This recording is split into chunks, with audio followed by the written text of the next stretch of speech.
ನಮಸ್ತೆ. ಇವತ್ತಿನ ವಿಡಿಯೋದಲ್ಲಿ ನಾನು hard pruning, soft pruning, pinching ನಡುವೆ ಏನೆಲ್ಲ ವ್ಯತ್ಯಾಸ ಇದೆ ಅನ್ನೋದನ್ನ ತೋರಿಸ್ಕೊಡ್ತೀನಿ. ಇದರಿಂದ ನಮ್ ಗಿಡಕ್ಕೆ ಏನೆಲ್ಲ ಆಗತ್ತೆ, ಎಷ್ಟೆಲ್ಲ ಚೇಂಜಸ್ ಆಗತ್ತೆ ನಮ್ ಗಿಡಗಳಲ್ಲಿ ಅನ್ನೋದನ್ನ ಇವತ್ತಿನ ವಿಡಿಯೋದಲ್ಲಿ ತೋರಿಸ್ಕೊಡ್ತಾ ಹಾಕ್ತೀನಿ. ವಿಡಿಯೋನ ಎಲ್ಲ ಸ್ಕಿಪ್ ಮಾಡದೆ ಕೊನೆಯವರೆಗೂ ವಿಡಿಯೋನ ನೋಡ್ರಿ. ಬನ್ನಿ ಇವತ್ತಿನ ವಿಡಿಯೋನ ನಾವು ಶುರು ಮಾಡೋಣ. ಮೊದಲನೇದಾಗಿ ನಾನು ಹಾರ್ಡ್ ಪ್ರೂನಿಂಗ್ ಬಗ್ಗೆ ತಿಳಿಸ್ಕೊಡ್ತಾ ಇದ್ದೀನಿ. ಹಾರ್ಡ್ ಪ್ರೂನಿಂಗ್ ಮಾಡೋದಕ್ಕೆ ಇವಾಗ ಒಳ್ಳೆ ಟೈಮ್ ಅಂತಾನೆ ಹೇಳ್ಬೋದು. ಇದ್ ನೋಡಿ, ನಾನು ಮಳೆ ಸ್ಟಾರ್ಟ್ ಆದಾಗ ಪ್ರೂನಿಂಗ್ ಮಾಡೋದಕ್ಕೆ ಆಗಿರ್ಲಿಲ್ಲ, ಯಾಕಂದ್ರೆ ಅವಾಗ ತುಂಬಾನೇ ಮುಕ್ಕುತ್ತಿತ್ತು ಅಂತ ಪ್ರೂನಿಂಗ್ ನ ಮಾಡಿರ್ಲಿಲ್ಲ.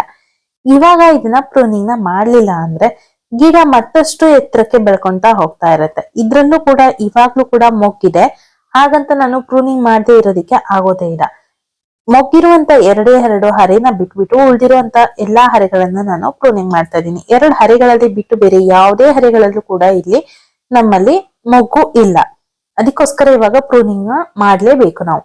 ನಾನ್ ಇವಾಗ ತೋರ್ಸ್ಕೊಡ್ತಾ ಇರೋದು ಫಸ್ಟ್ ಇಂದಾಗಿ ಹಾರ್ಡ್ ಪ್ರೂನಿಂಗ್ ನ ತೋರ್ಸ್ಕೊಡ್ತಾ ಇದ್ದೀನಿ. ಹಾರ್ಡ್ ಪ್ರೂನಿಂಗ್ ನ ಮಾಡೋದ್ರಿಂದ ಏನಾಗತ್ತೆ ಅಂದ್ರೆ ನಮ್ಮ ಗಿಡಗಳಲ್ಲಿ ಹೊಸ ಚಿಗುರು ಅನ್ನೋದು ಬರುತ್ತೆ. ನಾವು ಗಿಡಗಳನ್ನ ಪ್ರೂನಿಂಗ್ ನ ಮಾಡ್ಲಿಲ್ಲ ಅಂದ್ರೆ ನಿಮ್ ಗಿಡನು ಕೂಡ ಇದೇ ರೀತಿ ಹೈಟ್ ಆಗಿ ಹೋಗುತ್ತೆ ಬಿಟ್ರೆ ಬೇರೆ ಏನು ಯೂಸ್ ಇಲ್ಲ. ಅದ್ರಲ್ಲಿ ಹೂ ಆಗತ್ತೆ, ಒಂದೋ ಎರಡೋ ಹೂ ಆಗತ್ತೆ, ಇಲ್ಲ ಅಂತ ಹೇಳೋದಿಲ್ಲ. ನಮ್ ಗಿಡದಲ್ಲಿ ಜಾಸ್ತಿ ಹೂ ಬೇಕು ಅಂದ್ರೆ ನಾವು ಹಾರ್ಡ್ ಪ್ರೂನಿಂಗ್ ನ ಮಾಡ್ಲೇಬೇಕಾಗತ್ತೆ. ಹಾರ್ಡ್ ಪ್ರೂನಿಂಗ್ ನ ನಾವು ಎಲ್ಲಾ ಟೈಮ್ನಲ್ಲೂ ಕೂಡ ಮಾಡೋದಿಕ್ಕೆ ಆಗೋದಿಲ್ಲ. ಅದಕ್ಕೆ ನಾವು ಮಳೆ ಮಳೆ ಸ್ಟಾರ್ಟ್ ಆಗತ್ತಲ್ಲ, ಮೇ ಎಂಡು ಅಥವಾ ಜೂನ್ ಫಸ್ಟ್ ವೀಕ್ ನಲ್ಲಿ ನಾವು ಈ ಪ್ರೂನಿಂಗ್ ನ ಮಾಡ್ಬೋದು. ಹಾರ್ಡ್ ಪ್ರೂನಿಂಗ್ ನ ನಾವು ಮೇ ಎಂಡ್ ಅಥವಾ ಜೂನ್ ಫಸ್ಟ್ ವೀಕ್ ನಲ್ಲಿ, ಅಥವಾ ಮಳೆ ಯಾವಾಗ ಸ್ಟಾರ್ಟ್ ಆಗತ್ ನೋಡಿ, ಇನ್ನೇನ್ ಸ್ಟಾರ್ಟ್ ಆಗ್ತಾ ಇರತ್ತೆ, ಮಳೆ ಜಿನುಗ್ತಾ ಇರತ್ತೆ ನೋಡಿ, ಆ ಟೈಮ್ ನಲ್ಲಿ ನಾವು ಇದನ್ನ ಮಾಡ್ಬೋದು. ಇಲ್ಲ ಅಂತ ಆದ್ರೆ ಇವಾಗ ಸೆಪ್ಟೆಂಬರ್ ಎಂಡ್ ಹತ್ರ ಬಂತು. ಇವಾಗ ಸೆಪ್ಟೆಂಬರ್ ಎಂಡ್ ಅಕ್ಟೋಬರ್ ಫಸ್ಟ್ ನಲ್ಲಿ ನಾವು ಈ ಪ್ರೂನಿಂಗ್ ನ ಮಾಡ್ಬೋದು, ಹಾರ್ಡ್ ಪ್ರೂನಿಂಗ್ ನ. ಏಕೆಂದ್ರೆ ಇವಾಗ ಫುಲ್ ಕಂಪ್ಲೀಟ್ಲಿ ಮಳೆ ಕಮ್ಮಿ ಆಗೋದಿಕ್ಕೆ ಬರುತ್ತೆ. ಮುಂದೆ ಚಳಿಗಾಲ ಆಗೋದ್ರಿಂದ ಇವಾಗ ಚೆನ್ನಾಗಿ ಚಿಗುರು ಬರೋದಿಕ್ಕೆ ಸಹಾಯ ಆಗತ್ತೆ. ನಾವು ಪ್ರೂನಿಂಗ್ ನ ಮಾಡ್ಬೇಕಾದ್ರೆ ಕ್ರಾಸ್ ಆಗಿ ಕತ್ರಿನ ಇಟ್ಕೊಬೇಕಾಗತ್ತೆ. ನಾವು ಗಿಡಗಳನ್ನ ಕಟ್ ಮಾಡೋಕ್ಕೂ ಮುಂಚೆನೆ ನಾವು ಕತ್ರಿನ ಚೆನ್ನಾಗಿ ವಾಶ್ ಮಾಡ್ಕೊಬೇಕು. ಇಲ್ಲ ಅಂದ್ರೆ ಸ್ಯಾನಿಟೈಸರ್ ಇದ್ರೆ ಸ್ಯಾನಿಟೈಸರ್ ನಿಂದ ನೀವು ಒಂದ್ಸಲ ಅದ ಕತ್ರಿಗೆ ಚೆನ್ನಾಗಿ ಕಾಟನ್ ನಿಂದ ಚೆನ್ನಾಗಿ ಹಚ್ಕೊಳ್ರಿ. ಇಲ್ಲ ಅಂತಾದ್ರೆ ನೀಮ್ ಆಯಿಲ್ ಆದ್ರೂ ಪರವಾಗಿಲ್ಲ, ಅದನ್ನಾದ್ರೂ ಪರವಾಗಿಲ್ಲ, ನೀಮ್ ಆಯಿಲ್ ಏನಾದ್ರೂ ಚೆನ್ನಾಗಿ ಇದಕ್ಕೆ ಹಚ್ಕೊಬೇಕಾಗತ್ತೆ. ಯಾಕಂದ್ರೆ ನಾವು ಬೇರೆ ಬೇರೆ ಗಿಡನೆಲ್ಲ ಕಟ್ ಮಾಡಿರ್ತೀವಿ. ಆ ಗಿಡಗಳಲ್ಲಿ ಯಾವ್ದೆಲ್ಲ ರೋಗ ಇರುತ್ತೋ ಗೊತ್ತಿರೋದಿಲ್ಲ ಅಲ್ವಾ. ನಾವು ಒಮ್ಮೊಮ್ಮೆ ಗಿಡಕ್ಕೆ ರೋಗ ಬಂದಾಗೆಲ್ಲ ಕಟ್ ಮಾಡಿ ಇರ್ತೀವಿ. ಅದಕ್ಕೋಸ್ಕರ ನಾವು ಒಂದ್ಸಲ ಕತ್ರಿನ ವಾಶ್ ಮಾಡಿ ಇಟ್ಕೊಬೇಕು.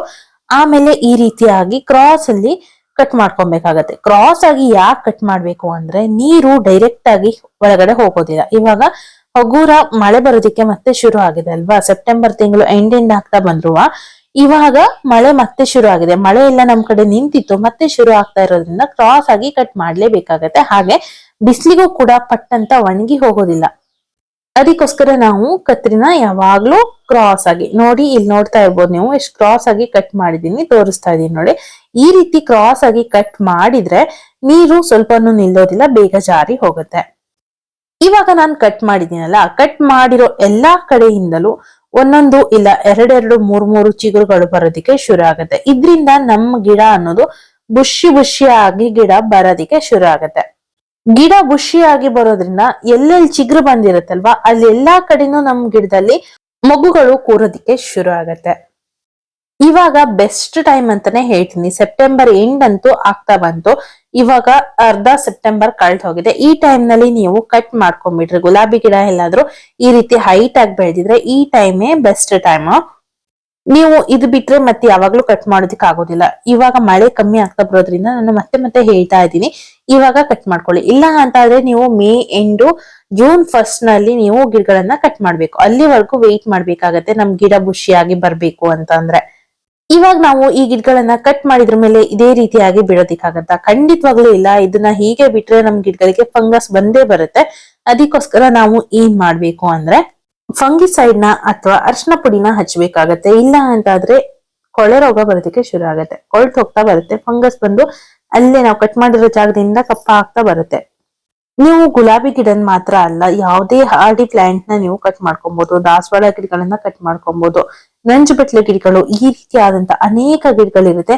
ಈ ಟೈಮ್ ನಲ್ಲಿ ನಾವು ಕಟ್ ಮಾಡ್ಕೊಂಡ್ರೆ ನಮಗೆ ಹೊಸ ಚಿಗುರುಗಳು ಈ ಟೈಮ್ ನಿಂದಾನೇ ಬರೋದಕ್ಕೆ ಶುರು ಆಗೋದು. ನಾವು ಎಲ್ಲೆಲ್ಲಾ ಕಟ್ ಮಾಡಿರ್ತೀವಿ ನೋಡಿ ಅಲ್ಲೆಲ್ಲಾ ಕಡೆಗೂ ನಾವು ಈ ರೀತಿಯಾಗಿ ಫಂಗಿಸೈಡ್ ನ ಹಚ್ಕೊಳ್ಬೇಕಾಗತ್ತೆ. ಫಂಗಿಸೈಡ್ ಇಲ್ಲ ಅಂತಾದ್ರೆ ಮನೇಲಿ ಅರ್ಶಿನ ಪುಡಿ ಅಂತೂ ಇದೇ ಇರುತ್ತೆ. ಅದನ್ನ ಹಚ್ಕೊಳ್ರಿ. ಬೇಕಾದ್ರೆ ಅರ್ಶಿನ ಪುಡಿ ಒಟ್ಟಿಗೆ ಸ್ವಲ್ಪ ನೀಮ್ ಆಯಿಲ್ ನ ಮಿಕ್ಸ್ ಮಾಡ್ಕೊಂಡು ಹಚ್ಚೋದು ಕೂಡ ಒಳ್ಳೇದು. ಏಕೆಂದ್ರೆ ಮಳೆ ಬರ್ತಾ ಇರ್ಬೇಕಾದ್ರೆ ಅದು ಫುಲ್ ನೀರೆಲ್ಲ ತೊಳ್ಕೊಂಡ್ ಹೋಗಲ್ಲ. ಮಳೆ ನೀರಿಗೆ ಅರ್ಶಿನ ಪುಡಿ ಹಚ್ಚಿರೋದು ತೊಳ್ಕೊಂಡ್ ಹೋಗಲ್ಲ ಅಂತ ಹೇಳ್ಕೊಂಡು ಸ್ವಲ್ಪ ನೀಮ್ ಆಯಿಲ್ ನ ಬೇಕಾದ್ರೆ ಮಿಕ್ಸ್ ಮಾಡಿ ಹಚ್ಕೊಬಹುದು. ಇದಿಷ್ಟು ಹಾರ್ಡ್ ಪ್ರೂನಿಂಗ್ ಬಗ್ಗೆ ಆಯ್ತು. ಇವಾಗ ಸಾಫ್ಟ್ ಪ್ರೂನಿಂಗ್ ಅಂದ್ರೆ ಏನು ಅಂತ ತೋರ್ಸ್ಕೊಡ್ತೀನಿ. ಅಯ್ಯೋ ದೇವ್ರೆ, ಸಾಫ್ಟ್ ಪ್ರೂನಿಂಗ್ ನ ತೋರ್ಸ್ಕೊಡೋಣ ಅಂದ್ರೆ ಒಣಗಿರುವಂತ ಯಾವುದೇ ಹೂಗಳು ಇಲ್ಲ. ಅದು ಇದ್ರೂ ಕೂಡ ಅದ್ರ ಜೊತೆಗೆ ಇನ್ನೊಂದು ಫ್ರೆಶ್ ಆಗಿರುವಂತ ಹೂ ಇದೆ, ಅದನ್ನ ಕಟ್ ಮಾಡೋದಕ್ಕೆ ಮನ್ಸಿಲ್ಲ ನನ್ಗೆ.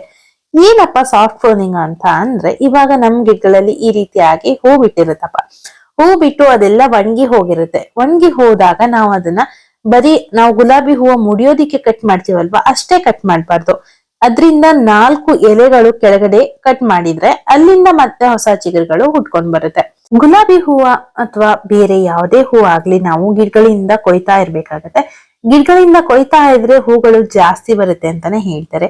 ಅಕಸ್ಮಾತ್ ನಾವು ಗಿಡಗಳಲ್ಲಿ ಶೋಗೆ ಬಿಟ್ಟಿದ್ರೆ ಅದನ್ನ ನಾವು ಒಣಗಿದ್ರ ಮೇಲಾದ್ರೂ ಅಟ್ಲೀಸ್ಟ್ ಕಟ್ ಮಾಡಿ ಬಿಸಾಕ್ಬೇಕಾಗತ್ತೆ. ಇಲ್ಲ ಅಂತ ಆದ್ರೆ ಹೊಸ ಚಿಗುರು ಬರೋದಿಕ್ಕೆ ಅದು ತುಂಬಾನೇ ಲೇಟ್ ಆಗುತ್ತೆ. ಹಾಗೇನೆ ತುಂಬಾನೇ ಕಡಿಮೆ ಚಿಗುರು ಬರೋದು ಕೂಡ ಚಾನ್ಸಸ್ ಇರುತ್ತೆ. ಅದಕ್ಕೋಸ್ಕರ ಸಾಫ್ಟ್ ಪ್ರೂನಿಂಗ್ ನ ಮಾಡ್ತಾ ಇರ್ಬೇಕಾಗತ್ತೆ. ಸಾಫ್ಟ್ ಪ್ರೂನಿಂಗ್ ಅಂದ್ರೆ ಇಷ್ಟೇನೆ, ನಾವು ಹೂವು ಆದಾಗ ಅದ್ರದ್ದು 4 ಎಲೆ ಕೆಳಗಡೆ ಭಾಗದಲ್ಲಿ ನಾವು ಕಟ್ ಮಾಡಿದ್ರೆ ಅದಕ್ಕೆ ಸಾಫ್ಟ್ ಪ್ರೂನಿಂಗ್ ನ ಅಂತಾರೆ. ಇವಾಗ ಸಾಫ್ಟ್ ಪ್ರೂನಿಂಗ್ ಬಗ್ಗೆ ಆಯ್ತು.